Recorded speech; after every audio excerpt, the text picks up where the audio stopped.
Welcome to the second lecture on amino acids.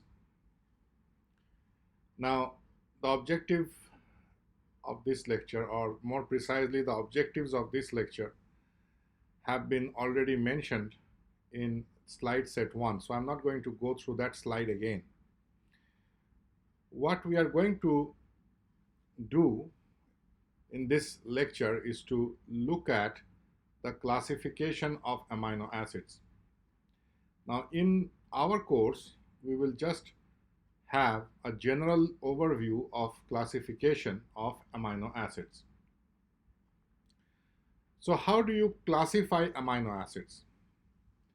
Now, in the first lecture, we mentioned that side chain of an amino acid, that is the R group, confers the chemical signature to the amino acid. So we will classify amino acids according to their side chain. And what you need to do is to recognize the side chain from the structure of the amino acid. Here I would like to mention again that in the exam you will be provided with the structure, but you will require to recognize the structure of the amino acid, specifically the chemical signature of the side chain. Broadly, we can classify amino acids into two types: nonpolar amino acids and polar amino acids. Nonpolar amino acids are those amino acids which are not charged. So these amino acids have side chains which do not have any kind of charge. Now, you probably already know that nonpolar molecule will not interact with the polar molecule. For example, a polar molecule is water. So nonpolar amino acids do not interact with water. They dislike water, they are afraid of water, and therefore nonpolar amino acids can be classified as hydrophobic amino acids. That means if I take leucine, which has a nonpolar side chain, I will not be able to dissolve leucine in water, because according to the basic law of solubility, like dissolves like.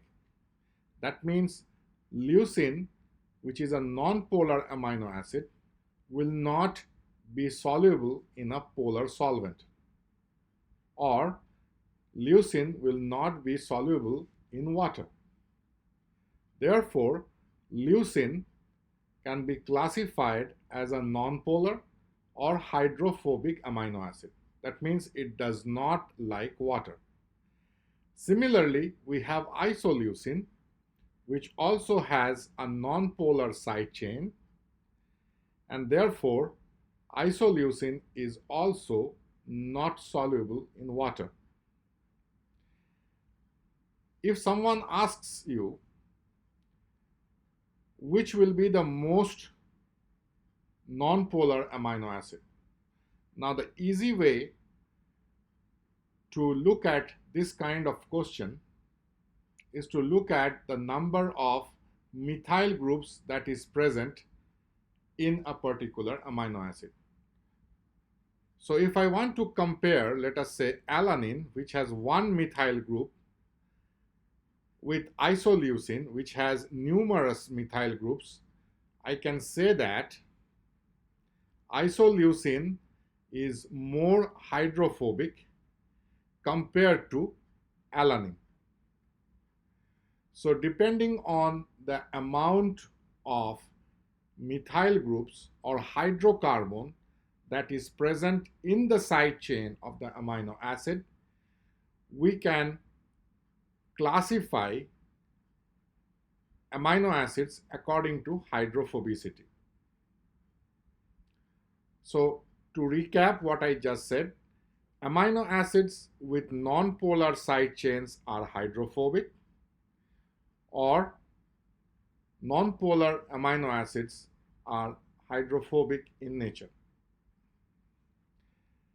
The second category is polar amino acids.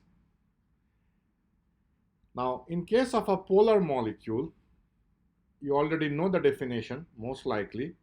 Polar molecules are having charge. That is the reason they are called polar, meaning they have a dipole. Then why in the slide I have classified them into two types, polar and polar but electrically charged? The polar amino acids have zero net charge at neutral pH. Neutral pH meaning at a pH of 7. So these amino acids have zero net charge at a neutral pH. Whereas when we talk about electrically charged amino acids, these are charged at a neutral pH. Case in point, let us take glutamic acid. I call it glutamic acid. That means it has an acidic side chain and has a carboxyl group attached to the side chain. Now this amino acid, therefore, at physiological pH or even neutral pH will exist as negatively charged. Similarly, if I take lysine, I can classify lysine as a basic amino acid because at physiological pH or even at a neutral pH, this particular amino acid is positively charged. Again, if I apply the concept of solubility, that is like dissolved like, a polar amino acid or an amino acid with a polar side chain will be soluble in a polar solvent, or an amino acid with a polar side chain will be soluble in water. That means polar amino acids like water. Therefore, polar amino acids can be classified as hydrophilic amino acid. Hydro meaning water, phily means to love. Therefore, polar amino acids love water, or they will be soluble in water. Of course, you need to always consider the pH when considering the solubility of polar amino acids. I'm not going to discuss polarity versus pH because, as I told previously, this will be covered in detail in the foundational concepts course. We move on, and this is a particular classification that I personally like, is to classify some of the amino acids based on the signature of the side chain. So in this group, we have aromatic amino acid. That means these are amino acids that have aromatic side chain, and there are 3 amino acids which have aromatic group in their side chain: phenylalanine, tyrosine, and tryptophan. So these are the 3 amino acids that have aromatic side chain. Now let us focus on the structure of phenylalanine and tyrosine. Phenylalanine has a benzene ring in its side chain, whereas tyrosine has a phenol ring in its side chain. That means tyrosine is hydroxylated phenylalanine. So if I ask you which of the following amino acids, if hydroxylated, will lead to the formation of tyrosine? The answer for that is phenylalanine.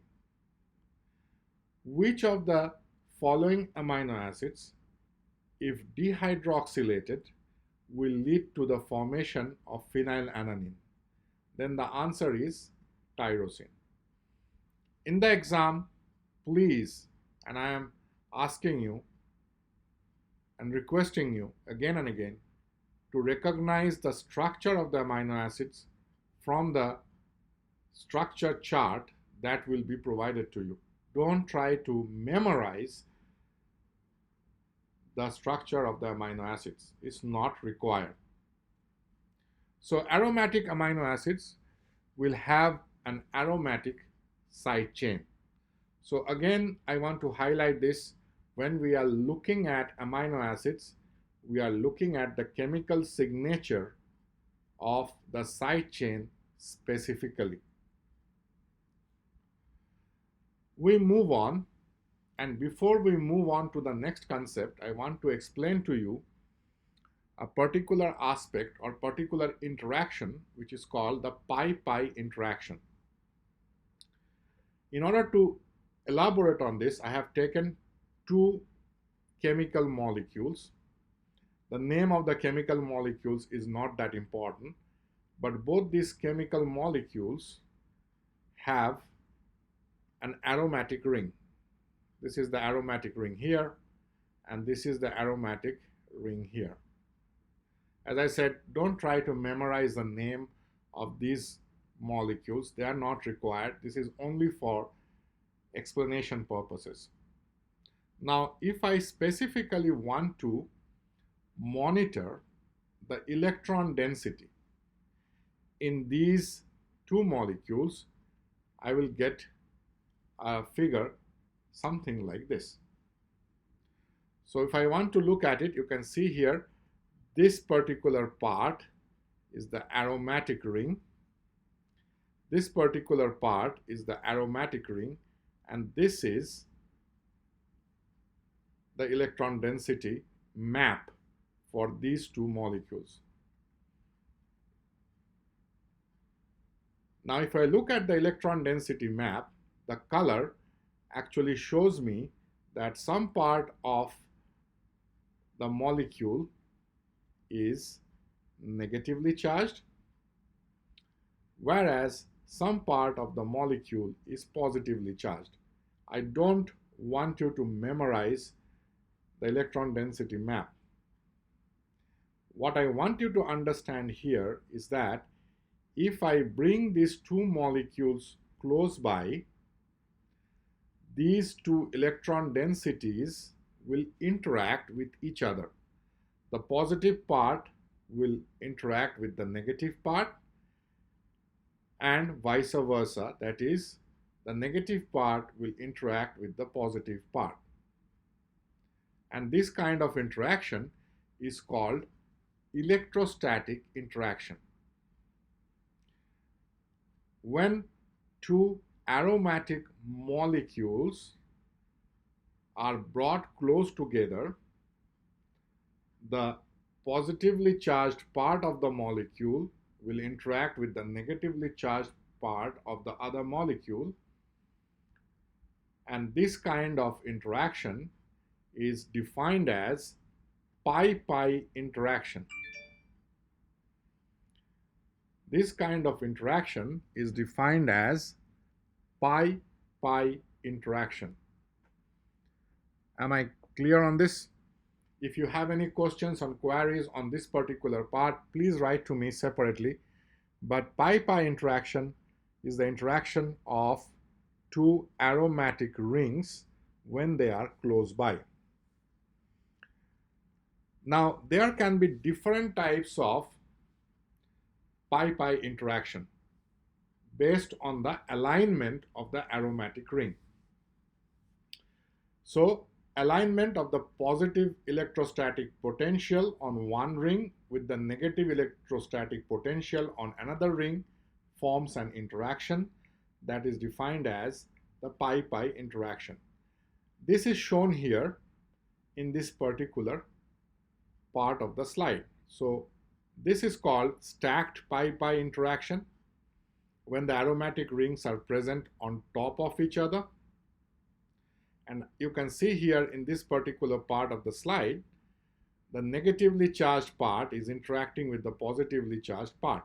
That's an electrostatic interaction, a classic example of electrostatic interaction.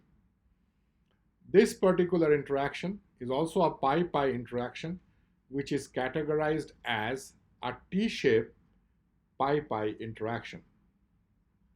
The third one is called the parallel displaced pi-pi interaction, and the fourth one is also like the first one, that is stacked, but here there is reversal of polarity. That means the positively charged part faces outside and the negatively charged part faces inside.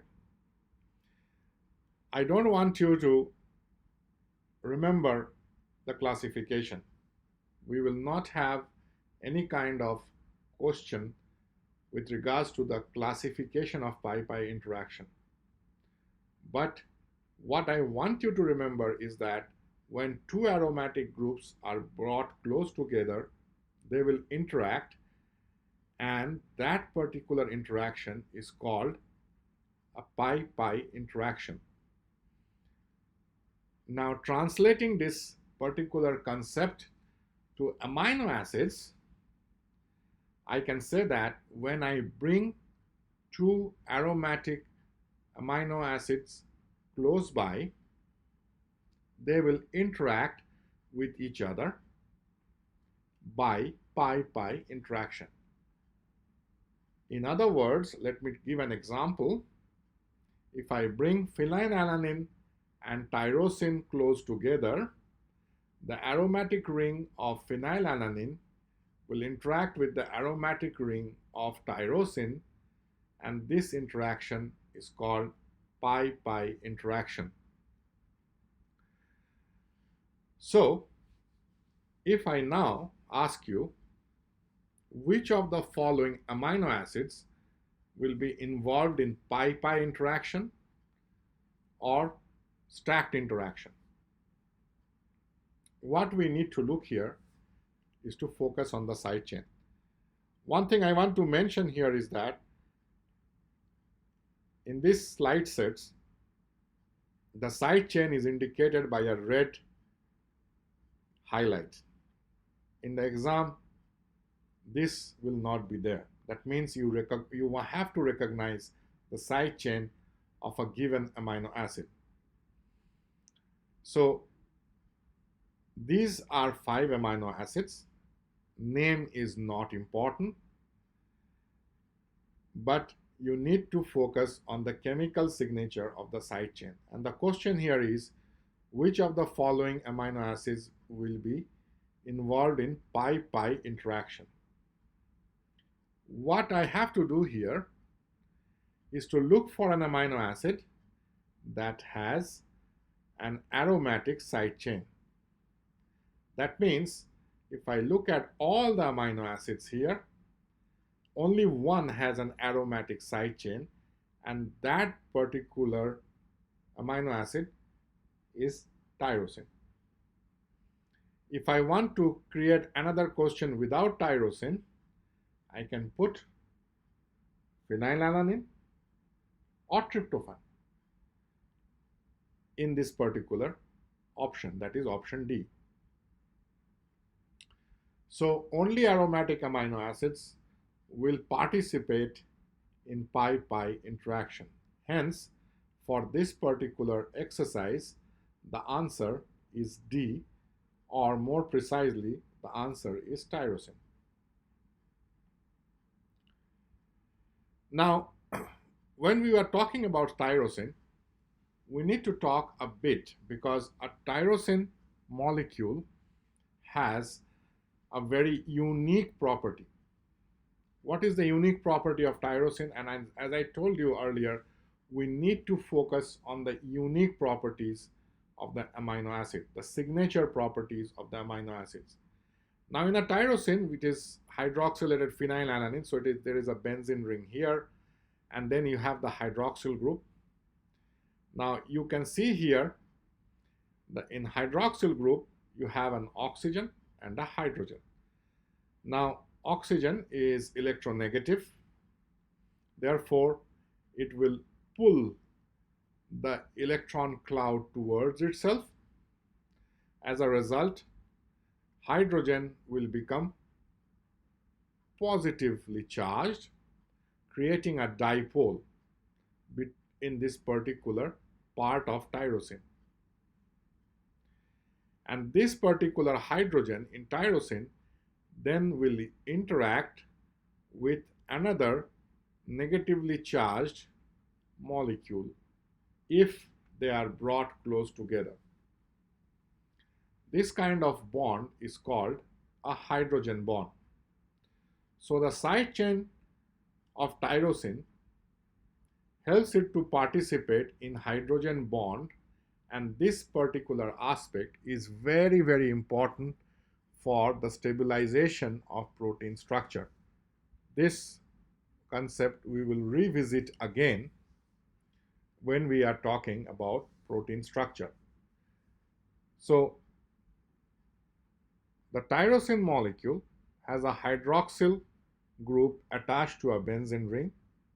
The hydroxyl group becomes a dipole.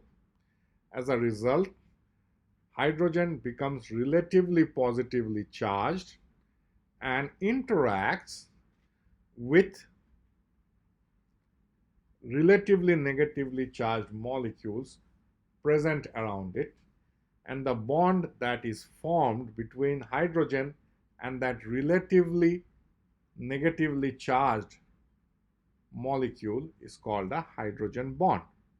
So if I want to define hydrogen bond, a hydrogen bond can be defined as a weak type of force that forms a special dipole-dipole attraction that occurs when a hydrogen atom bonded to a strongly electronegative atom exists in the vicinity of another electronegative atom with a lone pair of electrons. So that's the classical definition of hydrogen bond.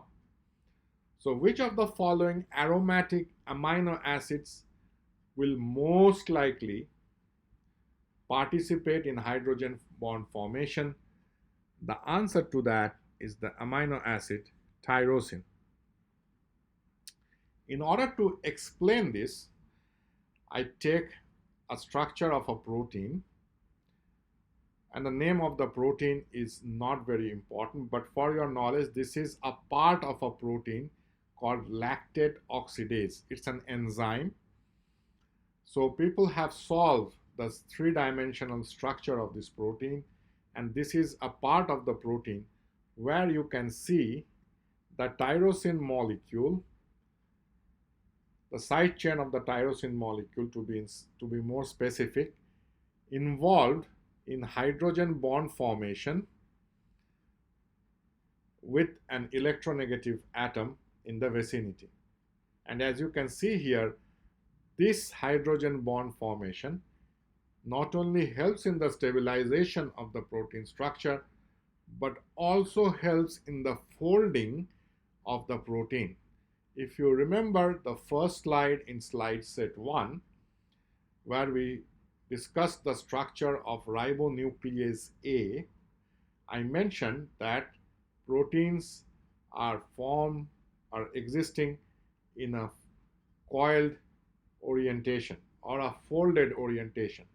So this folding is governed by many types of interaction, and one of these interactions is the formation of the hydrogen bond, and the tyrosine residue, because of its chemical signature of the side chain, forms this kind of hydrogen bonds with electronegative atoms in its vicinity.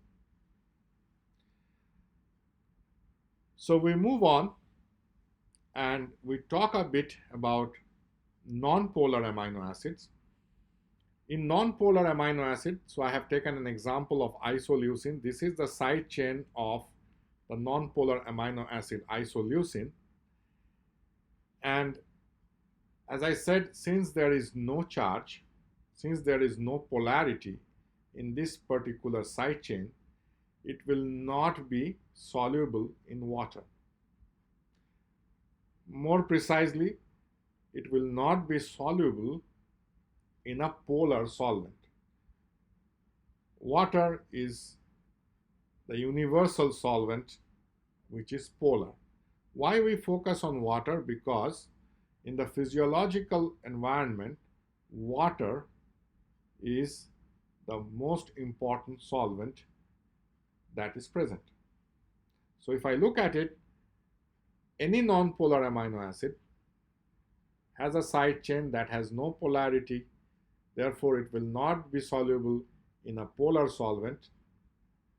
Remember again the law of solubility, like dissolves like. As a result, all non-polar amino acids are hydrophobic, and this is explained here with the structure of isoleucine. So non-polar amino acids have hydrophobic side chains. Non-polar amino acids do not dissolve in water. Now, when one places two hydrophobic amino acids close together, they will interact so that they are away from water. This kind of interaction is called hydrophobic interaction. So if I want to define hydrophobic interaction, I will say the interaction between two hydrophobes is known as hydrophobic interaction. Isoleucine does not like water. Leucine does not like water because their side chains are nonpolar. We have learned that nonpolar side chains are hydrophobic. They both want to stay away from water. Since they both want to stay away from water, they will interact with each other. They will face each other to stay away from water. And this kind of interaction is called hydrophobic interaction. Hydrophobic interaction will be present between two nonpolar amino acids. Now let us look at a schematic of protein structure. Now, in general, if I want to classify proteins based on their structure, I'm giving a very vague classification. There may be many other ways to classify proteins, but one way is to classify proteins based on solubility. Based on solubility, we have soluble proteins. That means they are soluble in water. And then we have membrane protein, which are anchored, but they are not soluble in water. So if I look at this particular slide, in this part of the slide, what I see here, the amino acids that are on the surface of the protein are polar amino acids. Because polar amino acids like water, they face water, they interact with water. Whereas non-polar amino acids, they do not like water, so they will be present inside the protein. They will be present inside the protein. I reiterate what I said again, what I just said. Polar amino acids are present on the surface of the protein. Non-polar amino acids are present inside a particular protein. If the protein is a soluble protein, polar amino acids will cluster on the surface of the soluble protein. Non-polar amino acids will be present inside the protein. Now, when I look at a membrane protein, in case of a membrane protein, the non-polar amino acids will be clustered on the surface of the protein, but these will be present inside the cell membrane. Sometimes these proteins are also called transmembrane protein. That means the protein goes through the membrane. The part which is embedded inside the membrane consists of nonpolar amino acids. The part that is outside the membrane consists of polar amino acid. Because outside the membrane, the protein has to be in contact with a polar solvent in the physiological system, that is water. So nonpolar amino acids in a membrane protein will be present on the surface and will be interacting with the cell membrane. A classical example of a membrane protein is a receptor. The part of the receptor that is facing out consists of polar amino acids. The part of the receptor that is embedded inside the membrane consists of nonpolar amino acid.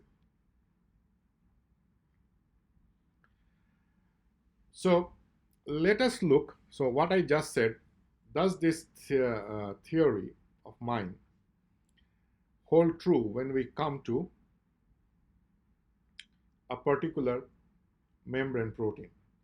Again, the name of the protein is not important, but for your information, this is the structure of glycophorin, which is a transmembrane protein. What you can see here, please focus on this part of the protein, and you can see all the amino acids are predominantly nonpolar. Whereas on the surface, the protein that is facing towards the solvent, they are all polar. Threonine, serine, serine, serine. And if you look at here, you will see most of them, they are leucine, isoleucine, isoleucine, so forth and so on. So the hydrophobic amino acids are clustered in the transmembrane region away from water. The polar amino acids are present more towards the outside of the protein, facing the solvent, which is water. Now we need to start looking at some of the uncommon amino acids that are of physiological relevance. I'm not going to focus on the chemistry in this particular part because the chemistry is not important. And sometimes it's better to remember this part. The most important aspect of biochemistry is to have a concept map, to grasp the concept, and in some parts remember the specific information. So let us first start with the amino acid proline.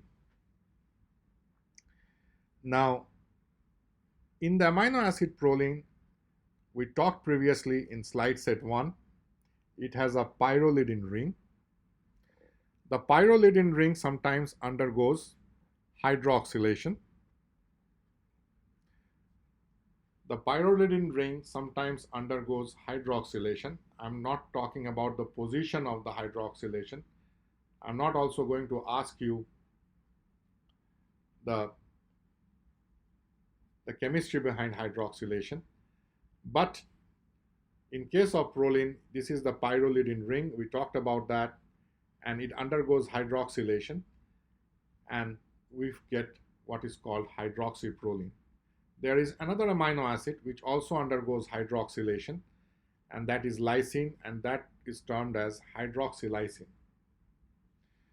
So there are two amino acids that can undergo hydroxylation, proline and lysine, and hydroxylation of proline leads to the formation of hydroxyproline. Hydroxylation of lysine leads to the formation of hydroxylysine. Where do we get these hydroxy-derived amino acids? In collagen. So collagen has a high density of hydroxyproline and hydroxylysine. This you need to remember. We move on to the next amino acid, that is glutamic acid. Sometimes glutamic acid will undergo a carboxylation. Now, this carboxylation takes place in the gamma carbon. Again, I'm not interested much in the chemistry, but the carboxylation takes place in a specific position, and this leads to the formation of carboxyglutamate. Carboxyglutamate is present in specific proteins associated with the blood clotting cascade or coagulation of blood. And carboxyglutamate has a high affinity for calcium. Carboxyglutamate has a high affinity for calcium because of the presence of this negatively charged carboxyl group attached here. Calcium, Ca2 plus, is positively charged, so they have a very high affinity for calcium. Now, as I told you, carboxylation is important for the formation of blood coagulation proteins participating in the coagulation cascade. Now, we are not going to focus on the chemistry. I told you very specifically, don't focus on the chemistry, but just for your information, this is glutamate. Glutamate is carboxylated at a particular position, leading to the formation of gamma carboxyglutamate. The enzyme catalyzing this particular carboxylation is called carboxylase enzyme. At this point of time, I will request you to remember this particular enzyme, but after we have gone through enzyme and enzyme kinetics, this will become much clearer to you. So carboxylase enzyme catalyzes the carboxylation of glutamate residue to gamma carboxyl glutamate. But what is important is that this particular process requires vitamin K. So why did I introduce this slide here? What is so important about this slide? I told you gamma carboxylation is important for the proteins of the blood coagulation cascade, which require calcium for their activity. But the process of gamma carboxylation is dependent on the presence of vitamin K as a cofactor. I don't want you to remember cofactor now. We will talk about cofactor when we talk about enzymes, but vitamin K, a type of vitamin, is important for the conversion of glutamate to gamma carboxyglutamate. So sometimes in the exam they will ask you, absence of vitamin K will inhibit carboxylation of which of the following amino acids? And the answer to that is glutamate. Again, the chemistry is not important. What is important is that for the process of carboxylation in glutamic acid, you require vitamin K. Deficiency of vitamin K will inhibit this specific process.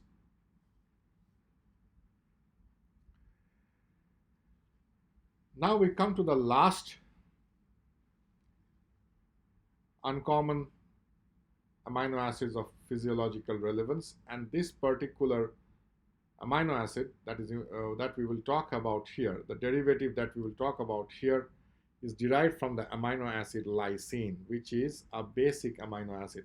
See, by now you should be able to appreciate if it is a polar or a non-polar amino acid, if it is an acidic or a basic amino acid, if it is a hydrophobic amino acid.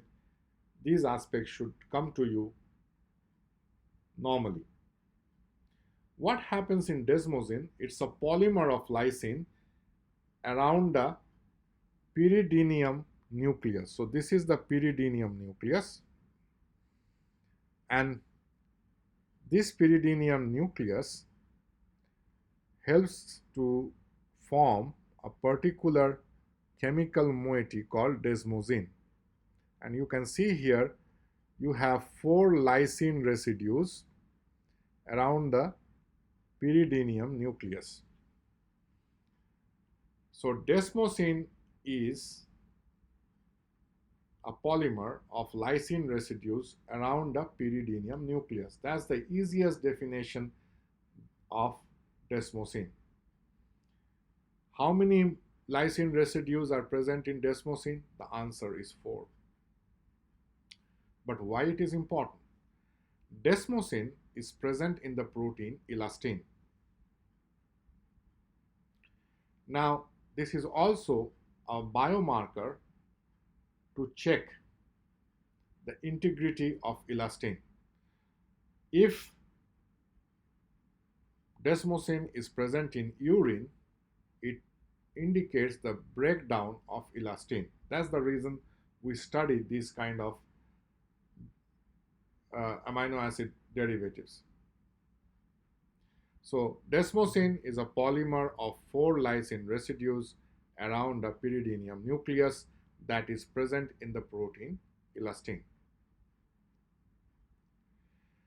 Now we recap both slide set 1 and slide set 2. The 20 amino acids commonly found as residues in proteins contain a carboxyl group, an amino group, and a distinctive R group substituted on the alpha carbon. Other less common amino acids also occur either as constituents of protein, but these less common amino acids are actually derived from one of the 20 amino acids. We talked about hydroxyproline, hydroxylysine, we talked about gamma carboxyglutamate and desmosine. And amino acids are classified into two types based on their polarity at neutral pH, and we can classify them as polar and non-polar amino acids. We talked about them. I told you how to recognize polar and non-polar amino acids, what are their chemical signatures, what kind of interaction they will be participating in. Polar ones will be participating in hydrophilic or polar interaction. The non-polar ones, they have a specific interaction which is called the hydrophobic interaction. And then we have talked about tyrosine, how it helps in the formation of hydrogen bonds. We have talked about aromatic amino acids, how they form pi-pi interaction. And we have also talked about some of the other peculiarities of the side chains of specific amino acids. So that brings us to the end of the amino acid slide set. The next slide sets will be on protein structure. If you have any questions, queries, comments, you can go to the YouTube channel, put them, or you can directly write to me. I have given you my email address, and also put your queries on the WhatsApp group that we have for this particular cohort, so that everybody else can also learn from your query and comments. So thank you very much, and see you next time in protein structure.